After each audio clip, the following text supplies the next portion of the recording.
Bonjour à toutes et bonjour à tous, bienvenue dans ce nouvel épisode du podcast In Shape to Grow, le podcast qui veut mettre en avant les entrepreneurs et surtout les inspirer, les inciter à replacer leur santé au cœur de leur business plan.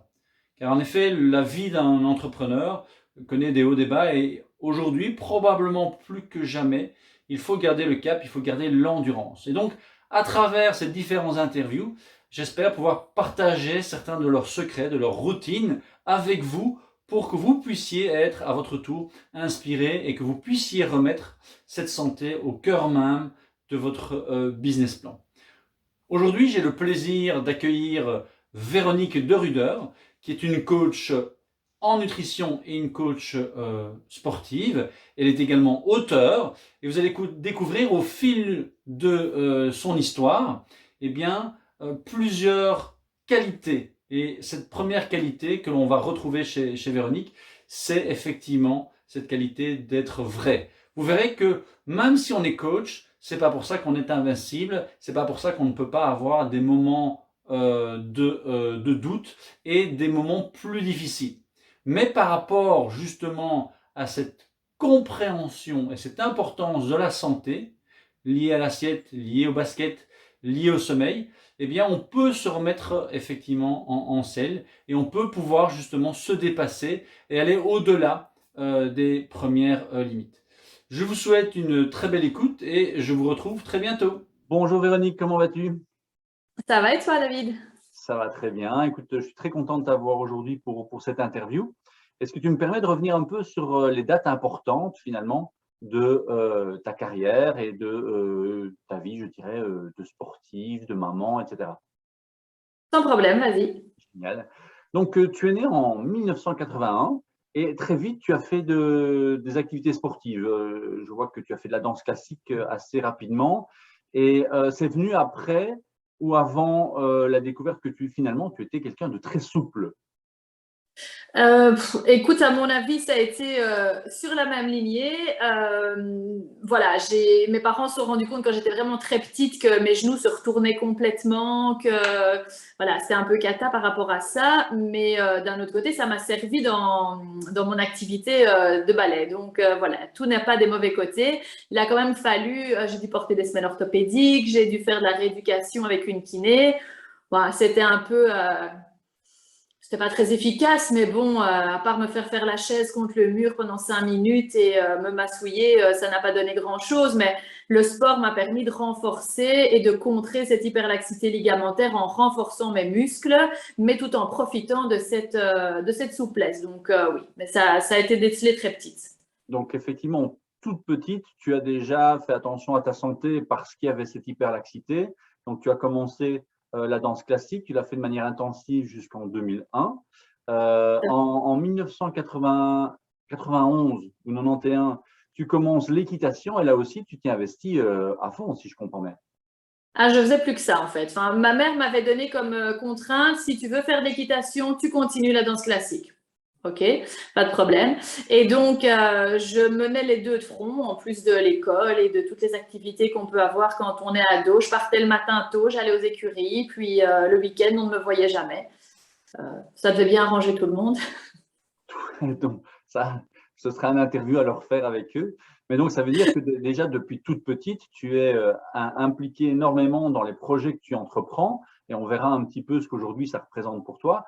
Et l'activité sportive a toujours été une partie de ta vie. Enfin, jusque finalement où, durant tes études, même si tu avais, avant d'entamer tes études professionnelles, tu avais débuté le fitness et la remise en forme générale, durant tes études, donc autour, un peu avant l'année 2000, là, le marketing, la communication, c'est ton dada et ça va prendre le dessus sur tes activités ou ton hygiène de vie, c'est ça un peu ce qui s'est passé?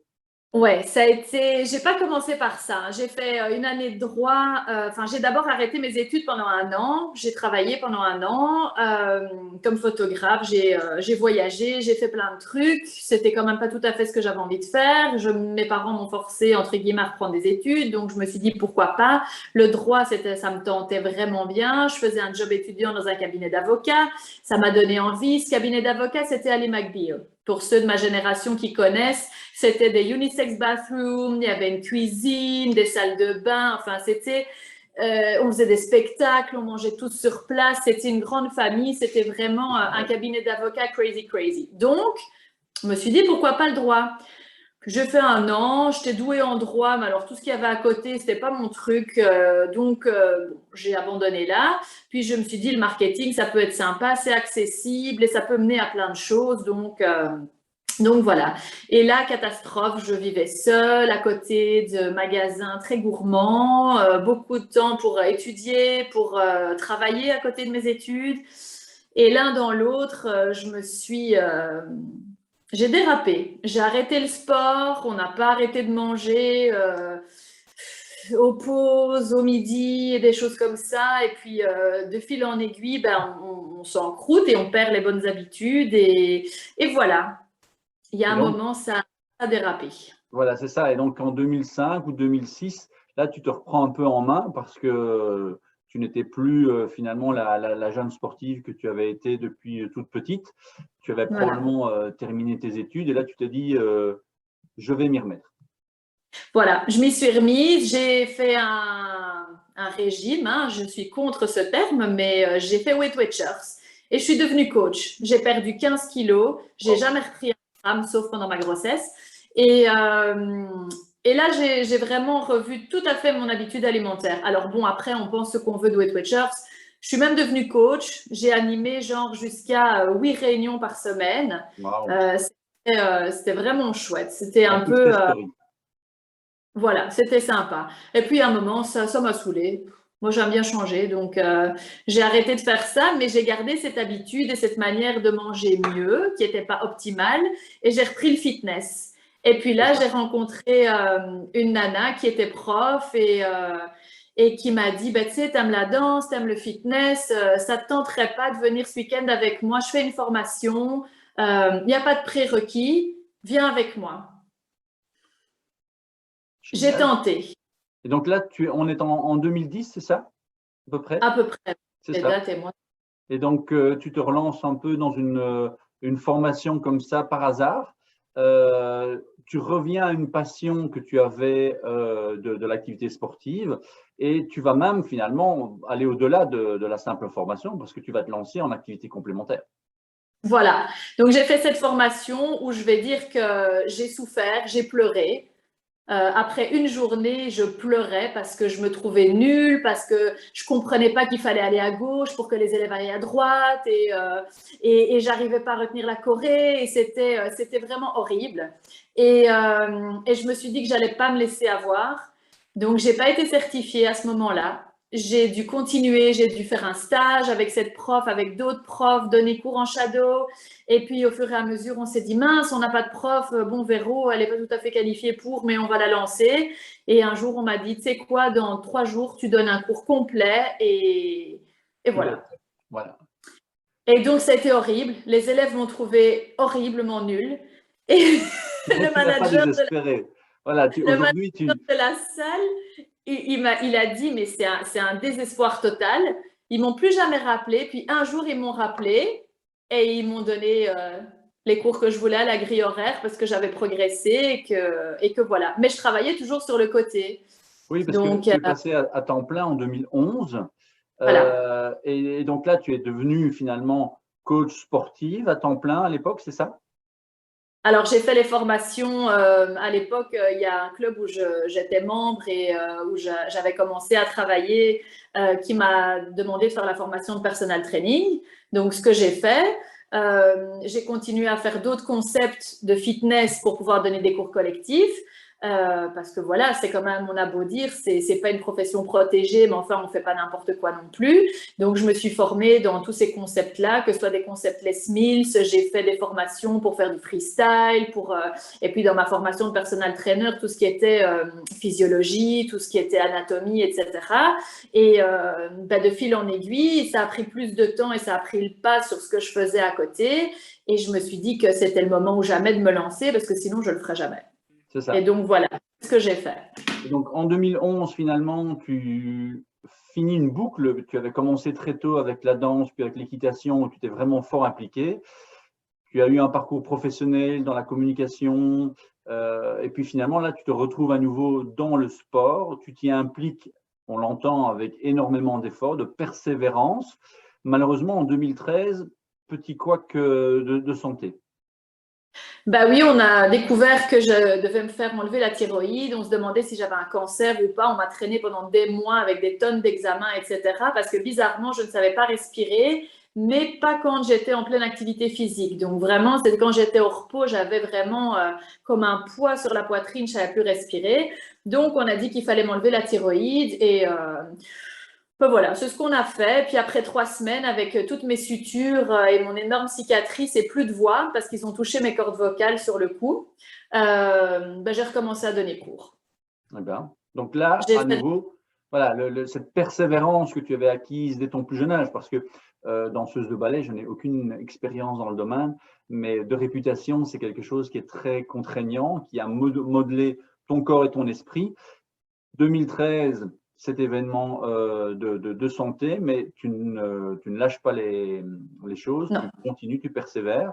D'ailleurs, en 2016, excellente nouvelle pour toi. Ben oui, j'ai eu une petite fille et donc voilà, là, de nouveau, grossesse pas facile, j'ai dû rester couchée, j'ai failli la perdre, j'ai pris un monceau de kilos qui sont qu'on peut pas dire, je pense. Mais voilà, pour la bonne cause. Donc, je suis passée de sportive tous les jours, donner des cours cardio, du HIIT, de la danse, du personal training à allonger pendant des mois. Donc, voilà, mon corps a cocooné pour faire ce Oui, qu'il fallait. exactement. Et puis après, il a fallu récupérer. Et là, tu es Donc, voilà. revenu effectivement à donner cours après combien de temps postpartum? Après 2 mois, j'ai dû me refaire opérer. Donc voilà, et je pense qu'après 4 mois et demi, 5 mois, j'ai recommencé à donner cours.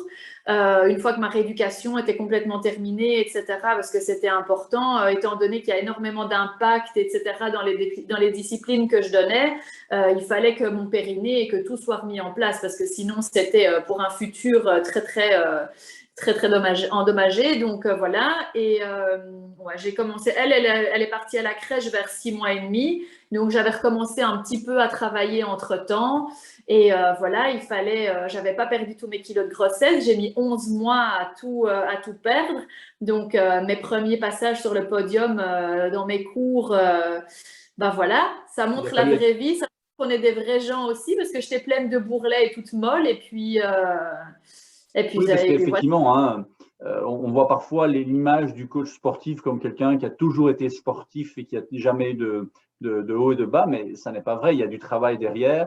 On voit avec ton expérience que ça a été avec pas mal d'événements physiques ou de santé, mais tu es revenu avec le travail, encore avec la persévérance sur les podiums et tes coachés, tes clientes ont pu le voir effectivement que ça demandait de la persévérance, du travail, et qu'il n'y avait pas de recette magique finalement. Hein.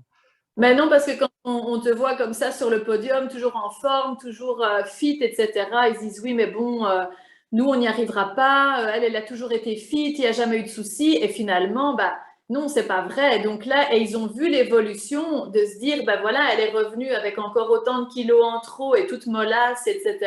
Puis qu'au final, ça a été quand même après rapidement, parce qu'avec la reprise de l'exercice physique, mais ça a changé ma vision des choses pour le coaching et pour les cours. Et là, tu as repris aussi, en dehors de l'activité sportive, tu as repris un rééquilibrage alimentaire. Comment tu t'es organisé à ce moment-là? Ben déjà, je me suis dit qu'après avoir arrêté comme ça pendant à peu près un an et demi, il était impératif que je recommence des formations parce que je voulais plus donner cours tels quels. Euh, les premières formations qu'on a pu avoir, ben, bizarrement, comme c'est souvent donné par des hommes, ils focalisent un petit peu moins sur les petits problèmes féminins qui pourraient arriver postpartum, etc. Ou même qu'on ferait bien de travailler dès le départ pour éviter par la suite des soucis. Alors après, on n'est pas tout égal. Hein. Moi, je rentrais clairement pas dans mon pantalon en sortant de la maternité. J'ai pas pu donner cours jusqu'à la fin parce que j'ai dû m'arrêter net. C'est pas le cas de tout le monde. Il y en a qui donnent cours jusqu'au 8e mois, qui sortent de la maternité et qui ont perdu tous leurs kilos par l'opération du Saint-Esprit parce qu'elles en ont quasi pas pris. Et tant mieux. Mais c'est pas le cas de tout le monde. Donc après, en fonction de l'âge aussi, j'ai quand même pas eu ma fille super jeune non plus. Donc voilà, c'est des choses dont il faut se rendre compte. Et j'ai repris formation en nutrition, formation en pilates, un petit remise à niveau en personal training, etc. Parce que je trouvais que c'était important de la formation continue. C'est ça qui fait aussi du métier quelque chose d'intéressant et quelque chose, il faut se remettre en question. Clairement. Tout évolue. Change et donc le Pilate m'a aidé aussi à récupérer mon corps, à me renforcer de manière profonde et voilà, de me permettre de tenir le coup parce qu'un bébé ça pèse, parce qu'il faut tout le temps l'avoir dans les bras, parce qu'il faut être performant en fitness, parce que il faut être un rôle modèle et c'est pas facile tous les jours. Quand tu montes sur le podium, tu dois sourire comme si c'était la plus belle heure de ta vie alors que c'est peut-être la pire finalement. Tout à fait. Et c'est vrai que on donne en tant que, surtout en cours collectif. Hein, c'est vrai que personnellement, j'ai donné très peu de cours collectifs dans ma carrière, mais effectivement, on est là pour, je dirais, la santé des gens, mais leur moment de plaisir, leur moment d'évasion finalement. Et comme tu le dis, il faut pouvoir leur donner un service de qualité aussi bien dans la présence que dans la qualité.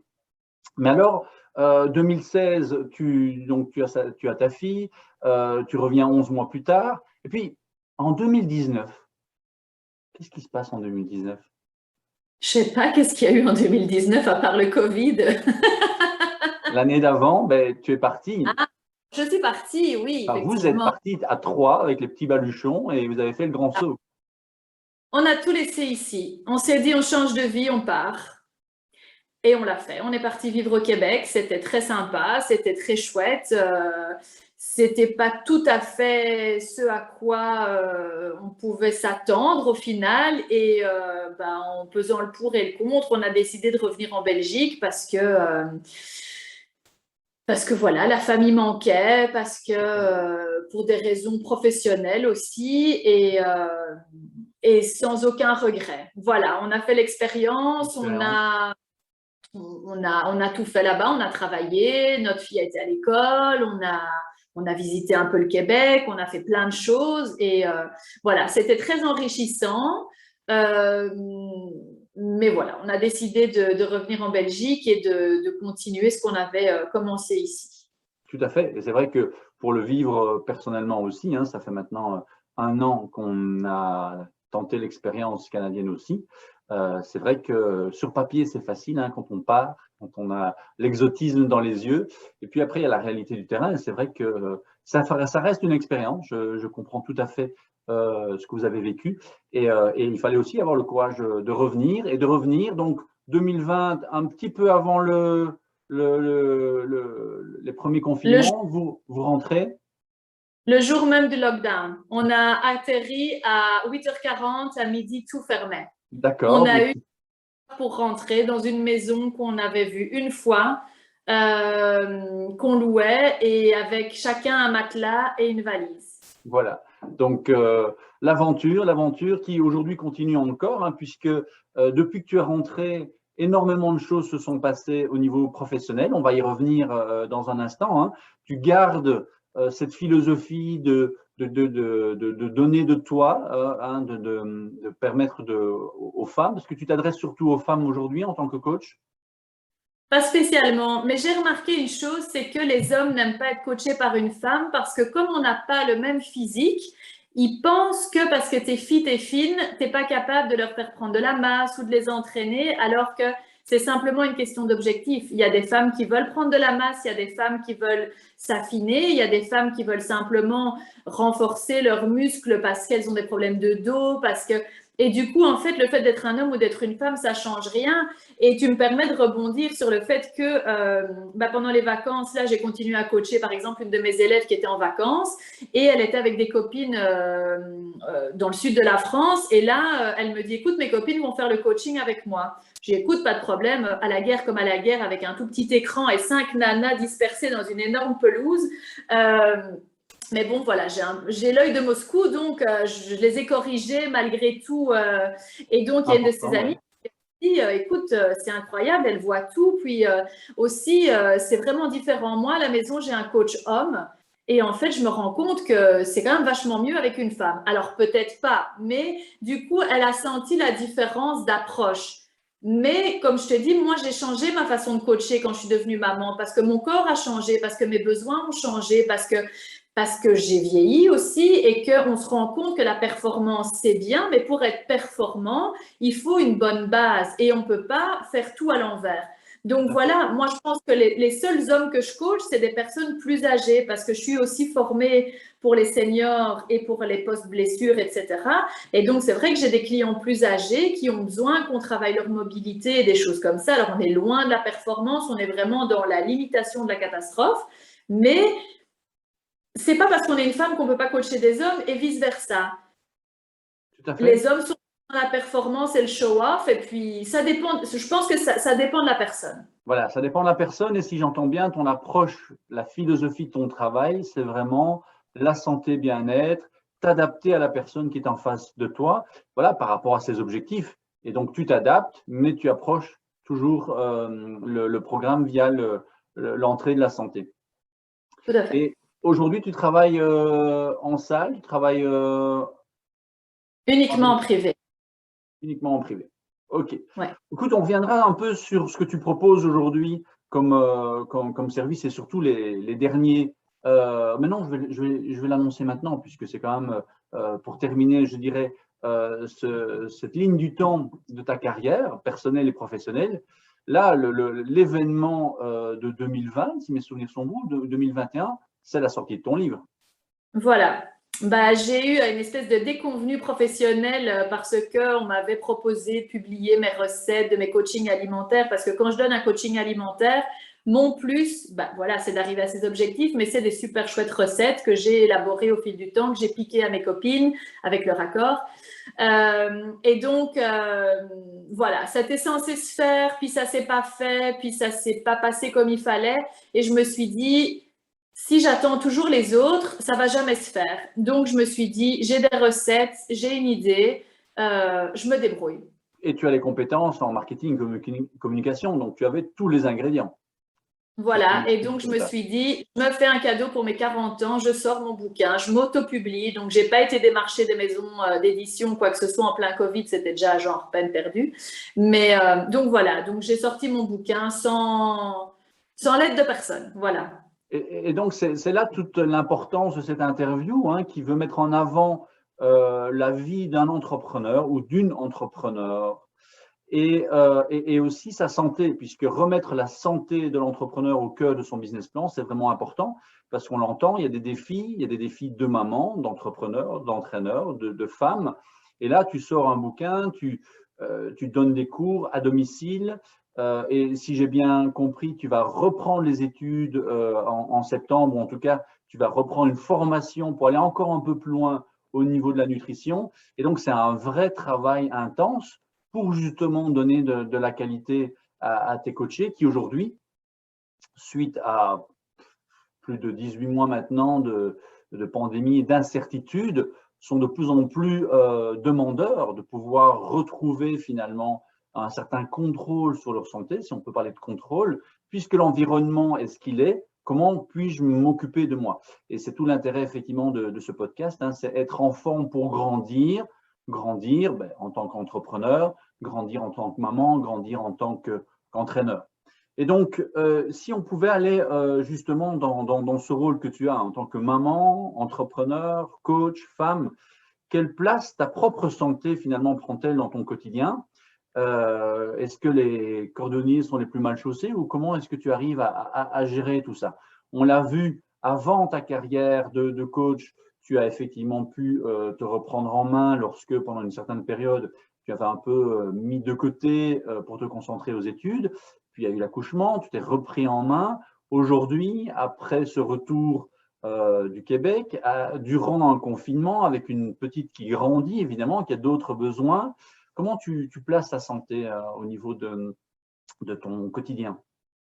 Ben, au Québec, ça a été très compliqué parce que la qualité de vie, la qualité de la nourriture, la qualité de ce que tu manges et tes habitudes alimentaires sont quand même basées sur la qualité de ce que tu manges. Et là-bas, j'ai rien changé à mes habitudes alimentaires. Après 4 mois là-bas, je suis revenue en Belgique. Une petite semaine, j'ai fait une prise de sang, étant donné que je dois toujours réguler ma thyroïde que je n'ai plus. Et mon médecin m'a demandé si j'étais devenue folle et si j'avais léché la graisse à même le caribou. Donc, j'étais un peu étonnée. Je lui ai demandé ce qui s'était passé. Puis, il m'a dit, écoute, tu n'as jamais eu de cholestérol de ta vie, ni bon ni mauvais. J'ai toujours été en dessous. Il me dit, mais là, tu pètes des plafonds. Sauf que j'ai rien changé à mes habitudes de vie. Et donc, je me suis rendu compte que la qualité intrinsèque des produits, même si je le savais déjà, était importante. Mais là-bas, c'est plus, je pense, la viande, la manière, tout ce qu'ils peuvent injecter dans les viandes, dans les légumes, etc., qui sont interdits en Europe. On est quand même très protégés, je pense, par rapport à ça. Parce que revenu ici, eh bien, après quelques mois, je suis retournée faire ma prise de sang et tout avait disparu. Donc, et pourtant, quand on est revenu ici, alors là, je vais m'attirer les foudres, mais on a profité de manger des choses qu'on ne pouvait pas manger là-bas. On ne s'est pas privé d'un morceau de saucisson, d'un morceau de boudin, d'un morceau de pâté, enfin des trucs comme ça, ou de manger vraiment des plats qui nous faisaient plaisir, même si on était confinés et qu'on devait voilà, faire avec ce qu'on avait. Donc voilà, c'est sûr que la santé et de la famille aussi, parce que c'est important, passe avant le reste. La mienne peut-être un peu moins. Alors je cuisine beaucoup, je fais beaucoup de choses moi-même. On fait très attention à ce qu'on mange d'un point de vue de la qualité des produits, de là d'où ça provient, circuit court, local, de saison, etc. Mais oui, les cordonniers sont un peu les plus mal chaussés parce que c'est clair que moi, je vais courir toute la journée pour aller d'un client à l'autre ou faire des clients sur visio, etc. Et que oui, moi, je vais faire quoi? Je vais attraper un morceau de pain, je vais attraper un truc comme ça et je vais manger entre deux portes ou dans ma voiture. Ce que je déconseille à tout le monde. Tout à fait. Mais maintenant, c'est également comme ça que nous nous sommes connus, hein, puisque j'ai eu l'occasion et la chance de pouvoir te coacher. Je dis la chance parce que c'est toujours pour moi très intéressant de pouvoir coacher des coachs et des entrepreneurs, parce que je trouve que grâce à ça, ben, ça a un impact positif sur leur communauté. Et donc, j'ai eu la chance de te suivre pendant un certain temps. Donc, effectivement, on a travaillé sur ces éléments-là. Et tu parles de la nutrition, ton livre l'atteste, hein, et j'avais d'ailleurs été très surpris du nombre de recettes que tu partageais avec justement ta communauté. Donc ça, c'est vraiment un élément qui aide énormément de gens qui sont finalement perdus avec les ingrédients. Et là, tu leur amènes une solution, non pas en termes de grammes ou de calories uniquement, mais également sur des recettes qui sont sympas à faire. Et toi, en tant que maman, tu en as l'expérience. Et si je reviens justement sur les éléments que nous avons travaillé ensemble, hein, rappelle-toi des 4 docteurs, il y avait le docteur Menu, bien sûr, docteur intérieur, qui est une inspiration de mon mentor Paul Chek, mais on était également parlé du docteur Repos. Tu pourrais partager avec l'audimat un petit peu les activités que tu fais pour te reposer toi-même, ou est-ce que là, c'est le cordonnier qui est vraiment mal chaussé? Ça, c'est un truc que je n'arrive pas à faire. J'arrive pas à déconnecter. Là, je suis partie une semaine en vacances. Et ben, j'ai déconnecté de rien du tout, en fait.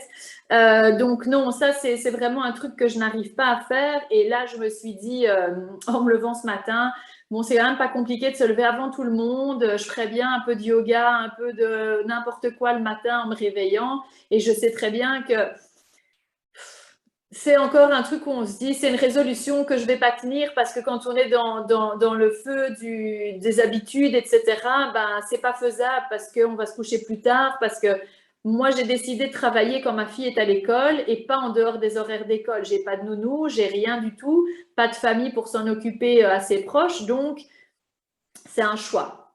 Il y a des Et choix, du coup, ben, effectivement. que quand elle est au lit, ça m'arrive encore de travailler sur certaines choses et donc voilà, se reposer, Mais c'est pas leur tour. Tout à fait, mais je m'avance peut-être un petit peu, mais est-ce que ton docteur repos, c'est pas quand tu es avec ces moments privilégiés avec ta fille? Alors, une petite qui a beaucoup d'énergie, c'est pas spécialement reposant physiquement, mais est-ce que mentalement, le fait d'être avec elle, le fait de passer du temps avec elle, ne te permet pas justement de couper avec ta vie professionnelle en tant qu'entrepreneur? Oui et non, parce que quand, malgré que j'essaye de pas décrocher mon téléphone ou j'appelle clairement pas mes copines quand elle est avec moi ou des choses comme ça, mais quand tu as un client qui appelle ou quand tu as quelqu'un qui appelle pour le boulot, ben, il faut aussi faire la part des choses. Si tu bosses pas, ben, t'as pas non plus du temps pour toi et pour faire des activités, des choses comme ça. Donc, je peux pas te dire oui parce que ce serait mentir. Et les gens qui me connaissent et qui vont voir cette vidéo vont se dire, mais enfin, il y a Véro et puis il y a Véro de la vidéo, quoi. Donc non, Ouais. je peux pas ça parce que je suis bien obligée de parfois décrocher ou de quand même terminer un truc sur rapidement, ou quand elle est malade, ou quand c'est les vacances. J'ai pas pu m'arrêter pendant 2 mois. Tout à fait. Mais c'est important que justement les gens sachent qu'un coach, un leader, ne doit pas être à 100% parfait partout, qu'il a ses points faibles, ses talons d'Achille. Alors on le voit avec le lancement de ton livre, une nouvelle formation qui est en cours, enfin, qui va débuter, ton rôle de maman, mais une maman qui veut justement s'impliquer, l'implication que tu as envers tes coachés. C'est effectivement un domaine qui est un peu plus fragile, mais on en a déjà parlé ensemble et rien n'empêche effectivement d'avoir ceci en tête pour continuer à améliorer ton équilibre dans le futur. Parce qu'on a Docteur Repos, d'accord, il est un petit peu plus de côté, on va dire. Hein. Docteur Menu, tu le maîtrises bien. Docteur Mouvement, qui est le troisième docteur, eh bien, tu le maîtrises bien puisque finalement, même si tu ne t'entraînes pas avec tes coachés, tu n'es pas sédentaire non plus. Comment tu organises un petit peu ton propre entraînement? Alors ça, depuis le Québec, c'est vraiment compliqué parce que, mais bon, quand on est rentré, l'avantage c'est que j'ai donné des cours gratuits sur Facebook, donc je me suis pas mal entraînée avec les gens de la salle, des salles où je travaillais avant. J'ai fait un groupe fermé Facebook et je donnais plusieurs fois par semaine des cours. Je me suis commandé du matériel sur Internet et voilà, parce que j'avais rien. Nos conteneurs ont eu beaucoup de retard pour revenir. Voilà, moi j'essaye de m'entraîner, de me mettre des petites plages horaires entre deux clients. Par exemple, quand je fais des cours par visio, ben, tout est installé à la maison, donc forcément, ben, j'en profite que ce soit installé. Je retourne pas en salle pour l'instant parce que voilà, avec les conditions Covid, etc., ça c'est pas hyper agréable non plus. Mais voilà, je vais promener mon chien tous les jours, qu'il pleuve, qu'il neige, qu'il vente. Je m'entraîne à la maison quand je peux. Puis je suis loin d'être sédentaire, quoi. Tout à fait. Et là, je rebondis sur Docteur Repos. Effectivement, hein, ces plages horaires avec la balade du chien peuvent être des moments où, effectivement, à certains moments, tu peux en profiter pour travailler plus sur de la relaxation, de la récupération active par la respiration.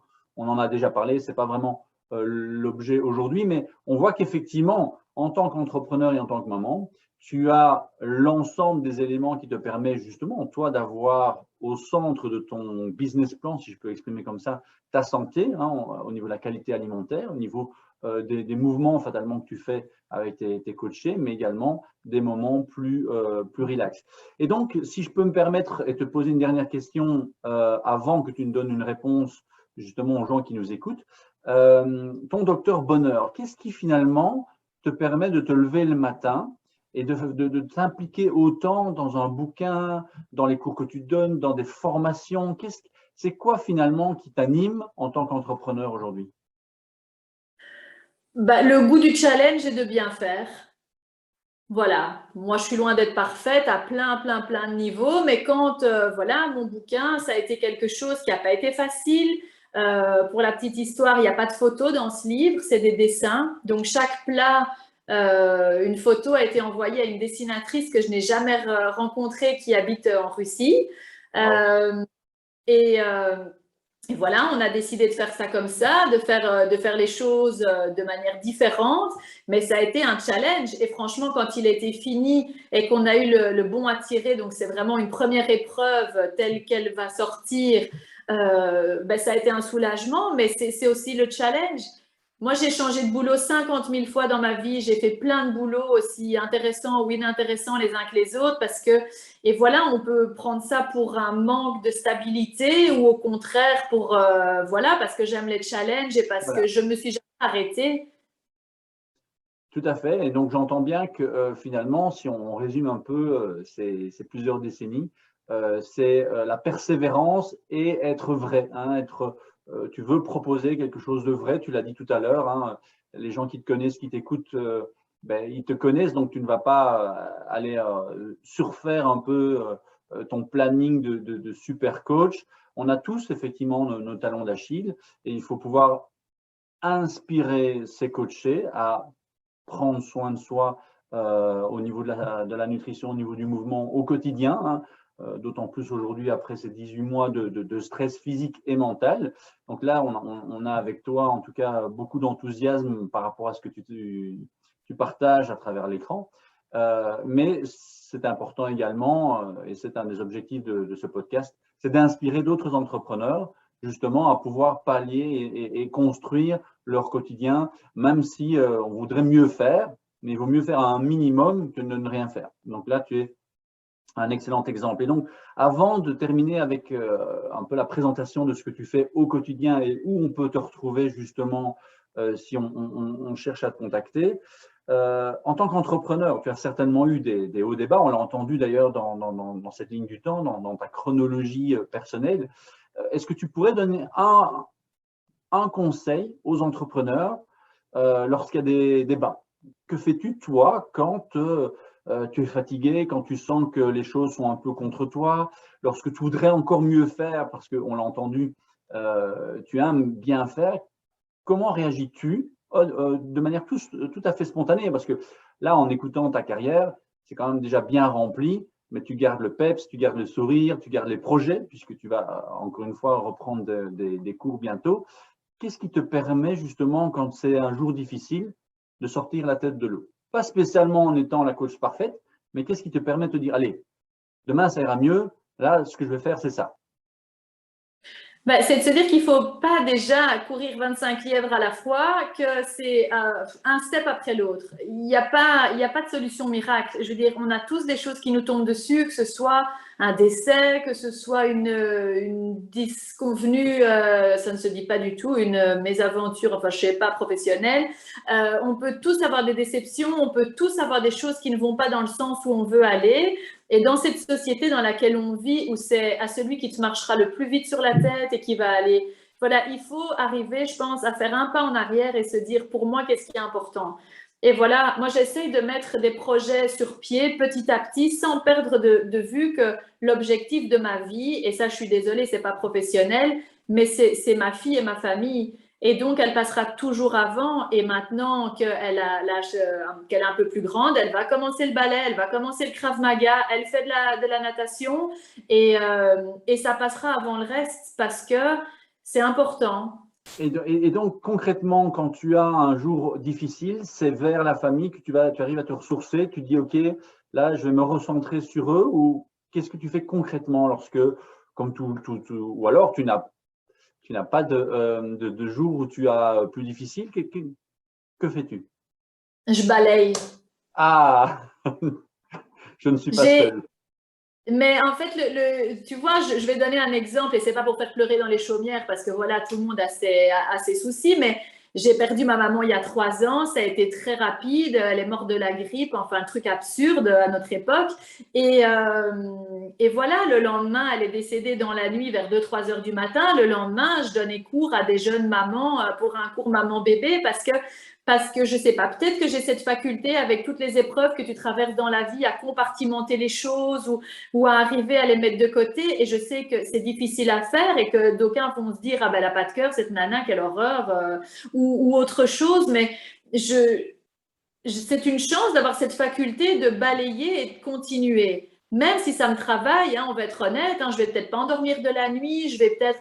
Mais de toute façon, il faut avancer. Tu as ta vie, tu as tes enfants, tu as tes factures à payer, tu as un business à faire fonctionner. Et si à chaque fois qu'il y a un grain de sable dans l'engrenage, ben, tu t'affales et tu pleures sur place, enfin, c'est pas une solution. Alors, faire semblant que ça ne s'est pas passé, ce n'est pas une solution non plus. Je crois que chacun réagit avec son expérience, son vécu, son caractère aussi. J'ai pour réputation d'avoir très mauvais caractère, d'être pas très agréable et d'être un peu froide. Mais c'est aussi une façon de me protéger, d'arriver à mettre ça sur le côté. Donc, je pense qu'il n'y a pas de solution miracle et que la seule solution à trouver, c'est de trouver ce qui convient à la personne. Chaque personne doit trouver sa façon de faire. Et je crois qu'avec l'âge aussi, j'ai 40 ans, je ne suis pas encore bonne pour la poubelle, mais je crois qu'au fur et à mesure des épreuves qu'on vit dans la vie et quand on avance en âge, on a d'autres priorités. Je veux dire, quand on a 25 ans, c'est un drame national quand on n'a pas la bonne paire de chaussures ou quand on n'a pas performé tel truc ou qu'on n'a pas… Je veux dire, avec chaque âge vont les envies, les façons de réagir, etc. Et donc, personnellement, j'avoue que j'essaye de me dire, je passe à autre chose et puis on trouvera une solution. Mais ça ne peut pas convenir à tout le monde, malheureusement. C'est comme un rééquilibrage alimentaire, un entraînement, c'est personnel. Tout à fait, donc tu le dis très bien, hein, c'est individuel, c'est quelque chose que l'on doit le vivre et trouver un peu ce qui fonctionne pour soi-même. Donc l'objectif ici, c'est effectivement de partager ce que différents entrepreneurs font en cas de baisse d'énergie ou en tout cas en baisse de morale. Toi, c'est effectivement, hop, tu balayes l'info, tu t'investis, je dirais, dans l'activité du quotidien. Et puis petit à petit, tu vas pouvoir le digérer. C'est ça, en fait. En général, j'arrive à mettre un coup de pied aux fesses et à passer à autre chose parce que la journée, elle va passer et que voilà, ce qui doit être fait, quoi. Enfin, je crois que tant que tu n'arrives pas à faire ça, oui, tu vas toujours stagner dans des choses qui sont peut-être pas si importantes que ça. Voilà, mon bouquin, ça fait des années que je me dis je le sortirai bien. J'ai attendu que, tu sais, genre le Saint-Esprit vienne me dire, mais Véronique, tu es merveilleuse, faisons un bouquin. Mais en fait, il ne faut pas rêver dans la vie si tu ne fais pas les choses toi-même. Personne va les faire pour toi. Personne va t'offrir ce que tu veux comme ça, à moins d'être, je sais pas, moi, Kim Kardashian ou je sais pas. Enfin, tout à fait. Et encore, c'est des gens qui doivent bosser, hein, on est bien d'accord, hein, je ne dis pas ça, mais je veux dire, personne ne va jamais rien t'offrir sur un plateau. Donc, où tu te débrouilles pour faire ce que tu as envie et on se casse la figure, hein. Je dis pas, moi j'ai toujours gardé une activité annexe sur le côté, j'ai toujours une boîte sur le côté parce qu'on met pas tous les œufs dans le même panier et qu'on sait jamais. Tes clients sont malades, ils sont blessés, ils sont en vacances, il faut quand même continuer à gagner sa vie. Mais voilà, je crois que c'est la manière dont, voilà, moi je peux réagir comme ça et ça m'aide. Maintenant, je suis pas certaine que ça convienne à tout le monde. Non, bien sûr, et je te remercie de le partager aussi spontanément, hein. Je retiens deux choses élémentaires sur cette interview, même si on se connaissait déjà avant, depuis plusieurs années. C'est la persévérance et c'est le fait d'être vrai. Et donc, ces deux éléments, je pense, te caractérisent bien et j'espère que ça pourra inspirer des entrepreneurs qui peut-être ont ces qualités-là, mais ne les voient pas et ça peut être un moteur. Et donc, justement, pour permettre à ceux qui nous ont écoutés de découvrir ton travail, on peut te retrouver sur les réseaux sociaux. Tu as également un site et tu as bien sûr ton livre. Où peut-on te retrouver exactement? Je mettrai bien sûr le détail dans les commentaires, mais dis-nous un petit peu rapidement où on peut te trouver et là où tu vas partager le plus, je dirais, ton quotidien ou en tout cas des informations. Écoute, sur Instagram, mon compte c'est My Health Coach by Vero. Il est lié à mon site web, donc si tu vas sur mon site, tout ce qui est sur Instagram, en tout cas dans mes feeds, va directement sur le site internet aussi. J'ai une page Facebook qui porte aussi le même nom, My Health Coach by Vero, qui est aussi liée à Instagram, donc au final on gagne du temps, hein, on fait tout en une fois. Voilà, mon livre est disponible sur mon site web, il est disponible dans quelques magasins à Bruxelles, mais enfin bon, si c'est des Québécois ou des Canadiens qui nous regardent, ça ne va pas les aider. Mais mon livre est shippé dans le monde entier, donc voilà, pour les Canadiens, il faut un peu de patience, hein. La dernière fois que j'en ai envoyé là-bas, ça a mis genre 3 semaines pour arriver. 3 semaines, oui, avec la pandémie, tout est un peu au ralenti, hein. Voilà, mais et bon, voilà, sinon, le plus facile, c'est Instagram. Et puis, de toute façon, c'est facile de contacter comme ça, donc… Très bien, je mettrai toutes ces informations en commençant par ton compte Instagram. En tout cas, un tout grand merci, Véronique. Je sais que c'est un exercice que tu n'as pas spécialement l'habitude de faire, ni moi. Hein. Je débute dans cette partie d'intervieweur, je dirais, qui me tient vraiment à cœur pour mettre en avant justement des entrepreneurs qui m'ont touché à un moment ou un autre dans ma carrière. Ici, on a eu l'occasion de travailler ensemble au niveau professionnel, mais je garde un œil sur ce que tu fais et je trouve que ton livre a vraiment de la gueule et j'espère pouvoir l'avoir très prochainement.